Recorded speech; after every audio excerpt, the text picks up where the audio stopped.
Good evening, magandang gabi po sa ating lahat. Dito pa ho sa Senate, nag-wrap up po, meron po tayong prayer kasama si Senator Joel at ang ilang pong mga pastor, mga lingkod ng Panginoon. Bumisita din po ang dating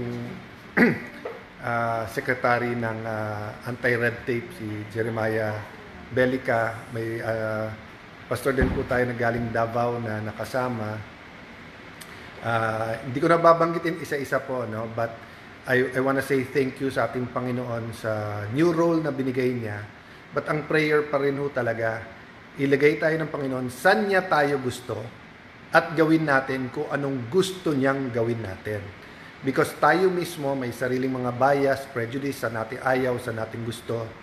JP Cholin, good evening, ang ating SK from North Danghari. Nandito ang dalawa pa natin chairman, kaka-goodbye ko lang. Reginald John Mersa Payos from, nasa Japan si Reginald. Alexandra Naciones Palareja, Excalibur Genesis, good evening sa inyo. So guys, I thank God for this role. And I thank God na tinuturuan niya ako ng total submission. Diba? Parang, diba, pag pinili mo maging sundalo, you trust your commander and you go into battle knowing that anything can happen, but you believe in the cause.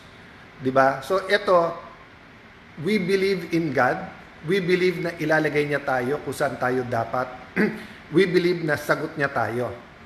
So having said that, I will just keep clarifying kasi alam niyo po, pagka-spiritual yung attack, demonic yung attack, o kaya may spirits involved, hindi lang babalik-balik ta rin yung sasabihin mo.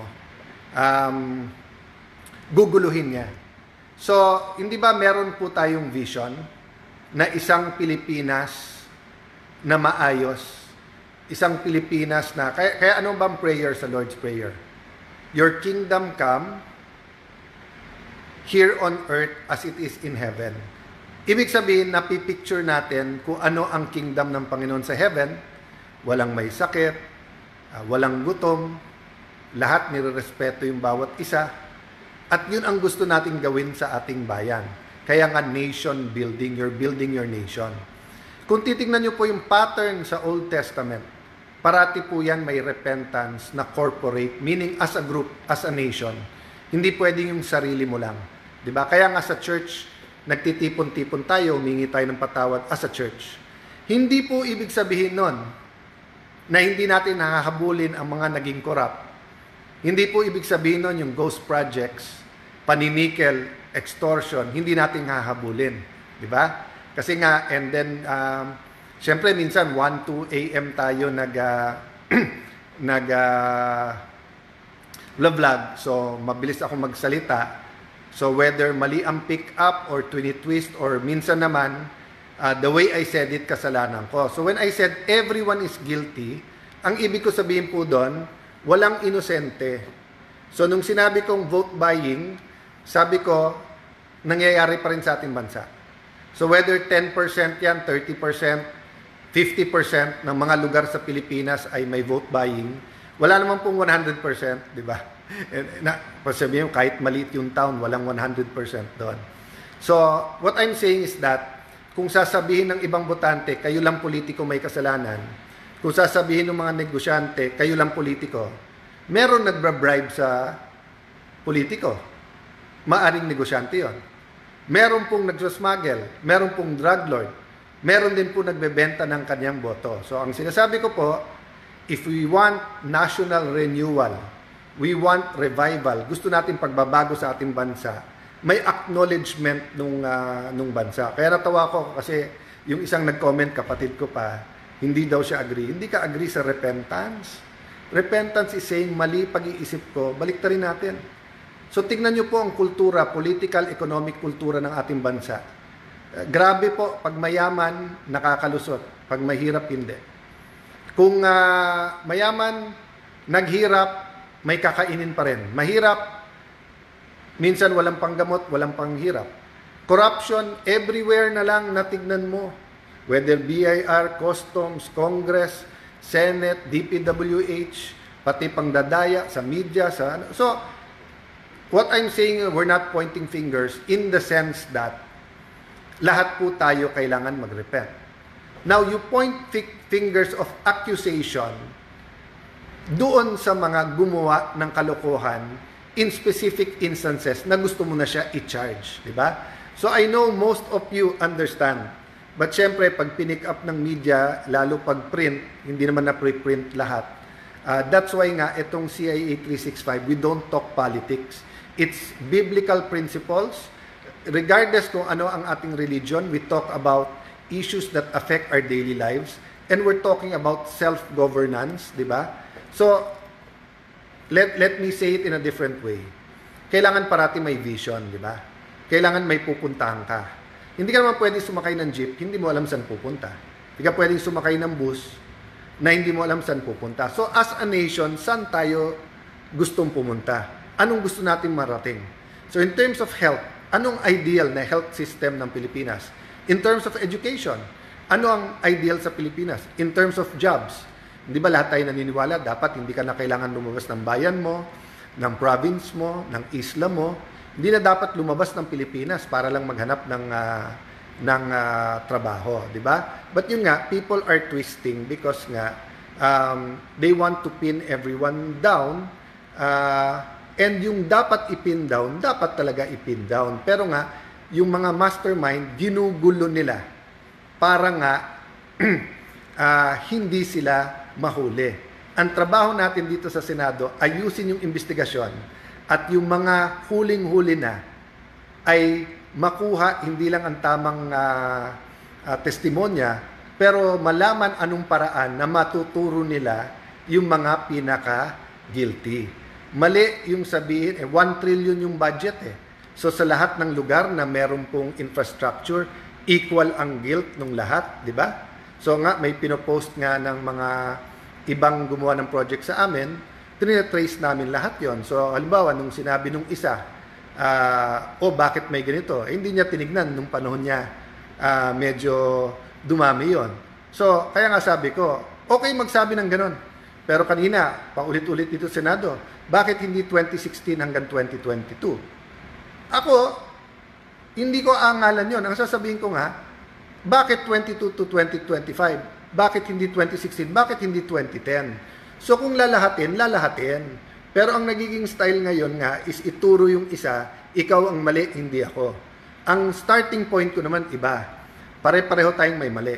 Ngayon, hanapin natin kung sino yung pinaka may mali at pinakagarapal at sino yung mga kriminal na. Diba? But yung magmamalinis-linis at sasabihin sa lugar ko, wala yan, sa ano, wala yan, etc. There will not be that kind of change. That's why look at the reformist mayors, congressmen, governors na nagsasalita. Sinasabi nila, sa amin hindi 100%.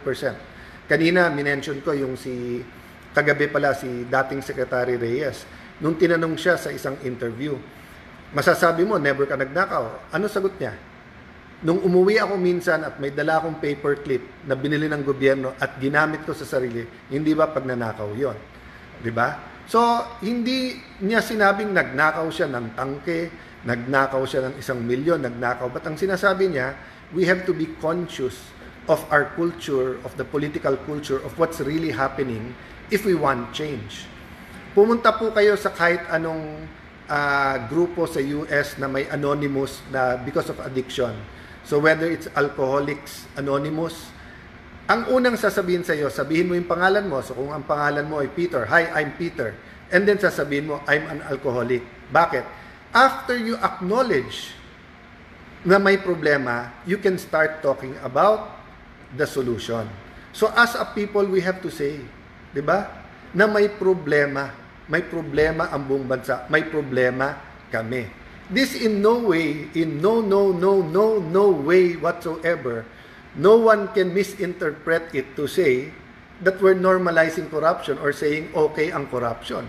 Precisely nga, ba't marami kaming sinisipa sa tagig o tinatanggal or kahit na malapit sa amin, hindi na kayo pwedeng tumakbo. Bakit? May nakita nga kami, di nyo mapaliwanag or pinagtatakpan nyo, so whether kasama kayo o hindi, di ba? Pagka hindi sapat na, syempre pag ikaw gumawa, ikaw pinaka-guilty. Pero pag pinagtakpan mo o sinabi mong okay lang yon, tatamaan ka rin. So masakit man na dating kasama yan o kamag-anak o malapit na kapatid, wala po tayong choice. Pag mali, mali. Di ba? Yun ang problema nagsusorry tayo pero sorry, nahuli kasi. Kailangan nagsisimula yung sorry natin sa tamang pwesto. So, kung sino man sa inyo po dyan na may magandang preaching, teaching sa repentance, share nyo rin po, no? Whether yan ay nasa YouTube o kayo mismo. Kasi, ang madalas kong naririnig na repentance is sorry. Pero more of sorry, nahuli ako, or sorry, mali, hindi ko na ulitin. Pero hindi yung deep conviction na mali Kahit anong isipin ko, mali. At ako mismo, aminin ko sa inyo. Lahat kaming politiko nasa sistemang mali. No? So hindi ko sinasabing walang tanggalin, walang ikulong. Kaya nga hinahanap natin kung sino ang mga pinaka may sala para nga maipakita dun sa mga mas maliliit na kung sila nahuli, kayo pa kaya. Diba? So guys, let's continue looking for solutions. And there are much bigger fish. We have to focus. Kaya sabi ko kanina, masakit man ang debate namin sa Senado. We have to focus. Kasi habang tayo nagdidebate, natutuwa yung mga yan, sabi ni Polly Lavares. Polly, hindi lang first time mo to sinabi, di ba? Na if the law doesn't apply to all, di ba? It applies to none, di ba? So, unless meron tayong nanonood o kasama sa Pilipinas na sinless. Pero ang sabi ng Panginoon, di ba? Isipin mo lang na may lust ka sa ibang babae, you already committed what? Adultery ba yun? Or ano, di ba? So, yung mag-isip, galit ka lang, sobrang galit sa iba, you're already guilty, di ba? Okay. Dina Vargas, Chandler Rodriguez, Jay Bandojo Capilastique, Sam Sean, yan, Paul Garcia, good evening sa inyong lahat. So yun pag-pray nyo po. First and foremost, magkaroon po ng tunay na repentance ang ating bansa sa Panginoon. Number 2, magkaroon ng revival, renewal. Hindi lang reformation, di ba? Yung tunay na pagbabago, transformation. Pangatlo, na bawat isa sa atin, gamitin ng Panginoon. Paano tayo gagamitin ng Panginoon? Una, ilalagay niya tayo kung saan tayo niya gusto. Baka nasa simbahan tayo, pero gusto niya nasa BIR tayo. Baka nasa customs tayo, pero gusto niya nasa DTI tayo. Baka nasa gobyerno tayo, pero gusto niya nasa negosyo tayo. Baka nasa Cebu tayo, gusto niya nasa Hong Kong tayo. Pangalawa, gawin natin yung gusto niya. Baka nililid ko po yung choir, pero ang gusto po niya ay nagpre-preach ako. Baka nagpre-preach po ako, pero ang gusto niya, nandun po ako sa youth ministry. Baka nasa ministry ako sa church, pero gusto niya, nasa opisina ako ng gobyerno kasi nandun ang gusto niyang kausapin ko. So I think you get what I'm trying to say. This is a safe community. Say whatever you want, di ba? Most welcome po ang lahat. Kung ano sabihin ko dito, of course, sinabi ko talaga naka-video nga di ba? But context is very important. God bless you po. Good night sa inyong lahat.